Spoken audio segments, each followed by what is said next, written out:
Hello guys, welcome back to my channel. Today we have Threads That Bind by Kika Hatzopoulou. I can't say that name, I'm sorry. But this book, guys, I loved it. Okay? 5 out of 5. Freaking love this book. Okay, so this is the Fairy Loot cover. We do have the bookmark. It's from their July box. And then we have a print with the 2 main characters on and a lovely little author letter. Then we have a lovely hardback which is got this on it. Nothing on the side. And then the reversible dust jacket looks like that. So if you don't want to have this on it, you have another one. I always like the original version because I'm not just a big fan of having reversible jackets because I don't know how well they can be. Then we have the end papers, which looks like this. And this guy too. Back to the side, we have our stenciled edges, which looks like this.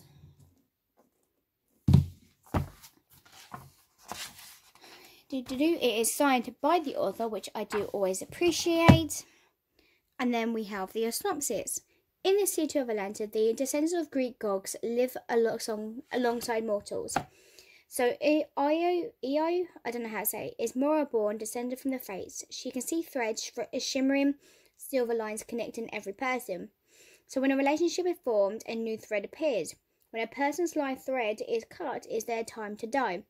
So Ina uses her gift as a private investigator trying to make ends meet in a world where treats people, other born people, like her with suspicion and prejudice.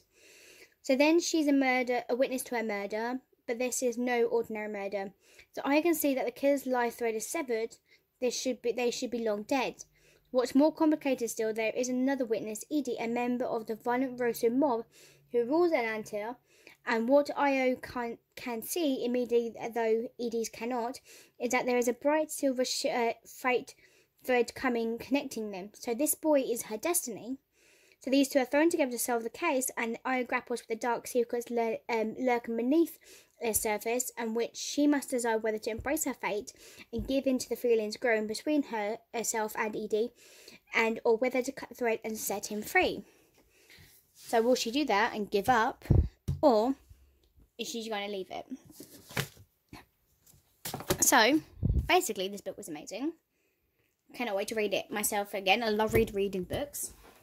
So this book will take your breath away. With its well-weird action scenes, detailed world building, and the incorporation of Greek mythology. If you have not know, if there's ever such a book with the Greek mythology, thriller, mystery, or whatever, hands me up, yes. So if you give me a mythology, mystery, thriller, and smart all in one book, oh my dang, I'll bet yes, give me that book. So we have politics, underground gangs, and an apocalyptic city atmosphere. Why did I choose that word if I can't even pronounce it, you know?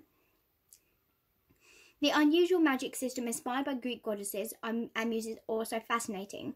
So you get lost in the story as the mystery lures you in, and the heart-throbbing thriller plot with threatening wrath lurking around the city keeps you on your toes.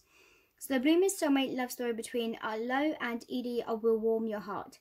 This book is not for everyone as extremely smart and complex and challenging, but it's definitely worth the read. So combining different genres like sci-fi, magic realism, fantasy, thriller, romance, and mythology, this is one unforgettable experience. I'm so glad to be to have this book in the Fairy Loot book and having my site to it. So like normally for some Fairy Loot books or some other books, I'm just like, the synopsis sounds great, but it's not for me.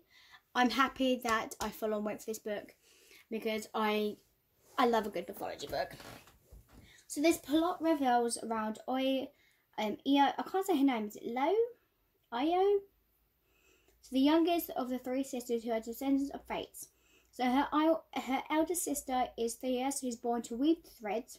Then you have the middle sister Ava, who's destined to draw them, and then Io has basically the power to cut the threads, which is the hardest and the harshest part of their job.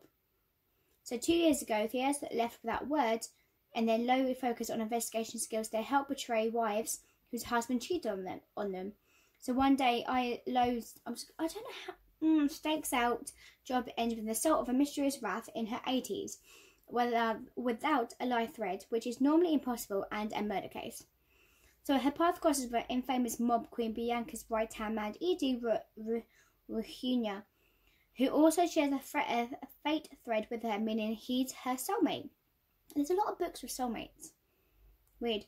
So Bianca summons Lo to inform her that there are more rats around the town hunting people, and she forces her to team up with him to uncover the mystery. So she reluctantly starts working with him, barely restraining her attraction, but the investigation leads them to an underground fight dungeon and then the 9 houses, a congregation of very powerful politicians who are about to take over their entire city with their very, very dangerous scheme.